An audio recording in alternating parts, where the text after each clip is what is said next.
merci à votre jeunesse, votre entrain, L'écosystème. toutes vos erreurs qui ne sont pas des erreurs et qui sont que des tentatives.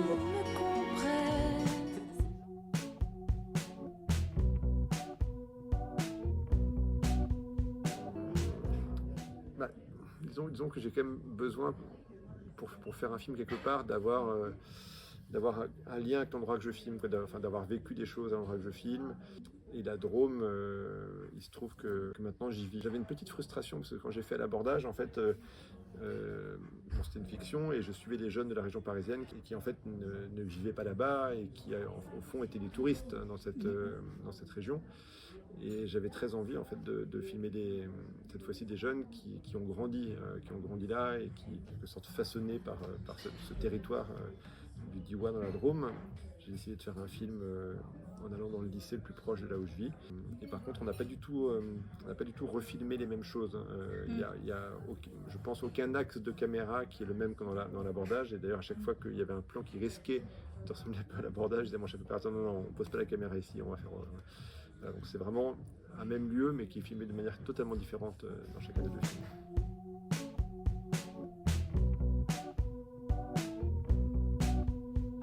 Alors, c'est vrai que j'ai déjà fait comme ça des assemblages un peu originaux de films. Et là, en fait, bon, il se trouve que vraiment, c'est deux films qui parlent de la jeunesse, qui parlent de l'amitié. L'un des deux films plutôt à l'échelle d'une bande, d'un groupe, et l'autre plutôt à l'échelle d'un duo d'amis. Mais bon, il se trouve que Ce n'est qu'à nous revoir, à l'origine, ne devait pas nécessairement être un long métrage, c'était censé être un film un peu plus court. Et moi, dès le départ, j'avais pensé que j'avais tourné Un pincement au cœur avant. Et dès le départ, j'avais pensé que ces deux films en fait formeraient une sorte de diptyque et que ce serait comme ça deux portraits de la jeunesse, deux jeunesses très différentes dans deux territoires très différents, parce que il y a un film tourné dans le Pas-de-Calais et l'autre dans la Drôme. C'est pas du tout les mêmes jeunesses, pas du tout le même environnement, pas du tout la même géographie. Et je trouvais et c'est vrai que la jeunesse qu'on voit dans Ce n'est qu'à nous revoir est une jeunesse assez particulière. C'est quand même une jeunesse très politisée, on sent qu'il y a un accès à la culture, aux livres, un rapport au langage, etc. On sent que c'est une jeunesse qui a reçu aussi un héritage culturel et puis une jeunesse assez libre, qui a un rapport aussi au corps. Enfin bon, et je trouve que c'était vraiment intéressant d'associer notre jeunesse, peut-être qui a moins de possibilités, moins de lieux où aller, où se retrouver, parce que c'est quand même un territoire beaucoup plus fermé. Hénin-Beaumont, les jeunes à parler au centre commercial, enfin, il y a très peu. Moi, la première fois que j'y suis allé, on m'a dit si tu veux voir des jeunes, tu vas au centre commercial. Et sinon, ils sont chez eux, quoi. Mais, enfin, pour caricaturer, et donc voilà, je trouvais que ça dressait un portrait peut-être plus complexe et plus riche de la jeunesse. Il se trouve qu'en plus, la durée le permettait, puisque l'un des films faisait 1h03, l'autre 38 minutes. Et je trouvais ça en fait assez original comme proposition, assez étonnant, parce qu'en plus ça arrive de temps en temps, mais c'est assez rare, mais ça arrive qu'il y ait un petit court-métrage avant un long-métrage. Mais dans ce sens-là, je pense que ça n'a pas dû arriver souvent, mais il se trouve que c'était dans ce sens-là que les deux films fonctionnaient vraiment bien ensemble. Et dans l'autre sens, ça posait différents problèmes. On avait par exemple l'impression que les jeunes filles de la Drôme étaient vraiment très très privilégiées par rapport aux jeunes filles d'Hénin-Beaumont. Et ça me gênait, parce que du coup on avait du mal à être touché, du mal à les écouter. Enfin, et dans ce sens-là, je pense que c'est vraiment assez beau. En fait.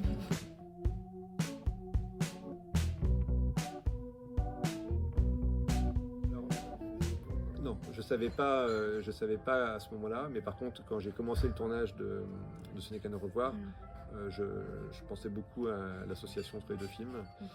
J'étais un peu surpris par la durée du film, parce qu'en fait, faire exister une bande, un groupe comme ça, et à la fois aussi rentrer un peu dans l'intériorité de chacune, bah, ça nécessitait du temps. Et donc le film, alors qu'on a tourné que 3 semaines, mais en fait le film voilà, il a duré plus d'1 heure. Bon, bah, le film a été montré à la CID à Cannes, le distributeur l'a acheté voilà, en tant que tel. Le distributeur ignorait même qu'il y avait un autre film qui existait, donc il a fallu convaincre. C'était comme ça que je voulais que ça sorte en salle. Et au début, les distributeurs trouvaient ça un peu compliqué, un peu alambiqué. Ils étaient contents d'avoir un film très très court. Pour le programmer en salle, c'est pratique, un film très court. Mais moi, c'était cette proposition que je voulais défendre. Et maintenant, le distributeur est très content parce qu'en fait, aussi bien du côté des spectateurs que du côté de la critique, en fait, c'est vraiment cette résonance entre les deux films, justement, qui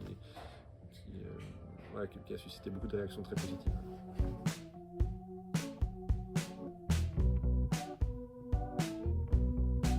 C'est vrai que j'ai pas fait de casting et que le groupe qu'on voit dans le film, c'est le seul groupe d'amis qui a vraiment fait la démarche de venir vers moi. Moi j'aime beaucoup travailler d'une manière, comment dire, un peu participative, c'est-à-dire faire le film avec les gens et pas arriver avec moi une espèce de vision, d'idées préconçues et de dire voilà, on va faire ça. Ouais, dans la discussion, et puis je me pose beaucoup de questions, j'ai beaucoup de doutes, et puis c'est au fur et à mesure que je comprends petit à petit ce que va être le film. Et là, il fallait évidemment que le film leur ressemble, que le film raconte qui elles sont, et en même temps, il faut que le film aussi me touche. Et donc c'est vraiment la rencontre des deux en fait. Donc c'est évidemment mon regard sur elle, mon point de vue. Moi je pense que je l'ai filmé aussi de mon point de vue d'adulte, de père, et je pense que c'est aussi pour ça que ces questions-là sont aussi importantes. Voilà ce qu'elles ont à dire de leur père, de leur mère, etc. De cette manière, je trouve que c'est comme si ça s'adressait à moi aussi en fait. Donc voilà, et en fait dans la manière de travailler, déjà en amont du tournage, on s'est vu assez régulièrement, on s'est vu aussi d'ailleurs en tête à tête avec chacune et chacun, et à chaque fois elles me racontaient beaucoup de choses très personnelles sur leur vie, et puis moi ça m'aidait un peu à commencer à comprendre de quoi le film pouvait parler, même si c'est complètement un documentaire. En fait, souvent on se mettait d'accord sur le point de départ des situations, des scènes. Il y avait une part de mise en scène, parfois même elles rejouaient certaines conversations qu'elles avaient déjà eues. À un moment donné, ça devenait un moment réel, en fait. Peu importe qu'elles aient déjà eu cette discussion la veille ou l'avant-veille, en fait, à un moment donné, elles se parlaient vraiment, quoi, voilà. Et pour moi, c'est ça qui compte. Et ça permettait aussi qu'elles soient peut-être plus à l'aise, parce que elle savait d'où on partait, il y avait une espèce de contrat qui était assez clair, je pense, entre elle et moi. Ce qui peut être très, très déstabilisant, c'est quand il y a quelqu'un qui vous filme, on ne sait pas très bien ce que la personne cherche, personne vous suit un peu partout, on peut avoir l'impression que la personne attend un moment un peu croustillant, etc. Là, c'était pas du tout ça le rapport qu'on avait.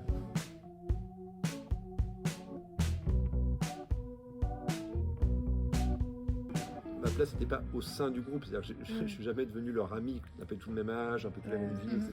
Puis ça n'aurait pas été souhaitable.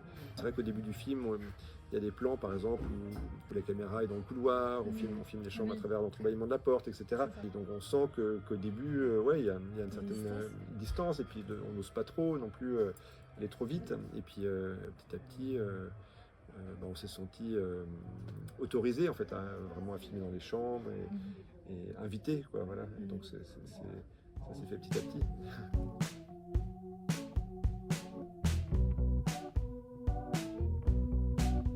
Et ils ont bien réagi, hein. Je pense qu'à la première vision, c'était pas évident de se voir soi, donc ils voyaient plus les autres, ils voyaient plus leurs copains, leurs copines et tout ça.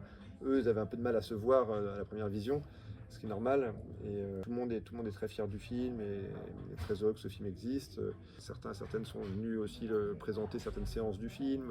Et puis je pensais aussi de voir les réactions justement des spectateurs aussi, parce que on se demande toujours en quoi notre vie est intéressante, en quoi notre vie peut toucher et tout ça. Alors après, c'est pas que leur vie, c'est aussi la manière dont les choses sont agencées, etc. Et le regard que le film porte sur eux qui crée aussi une forme d'émotion, je pense.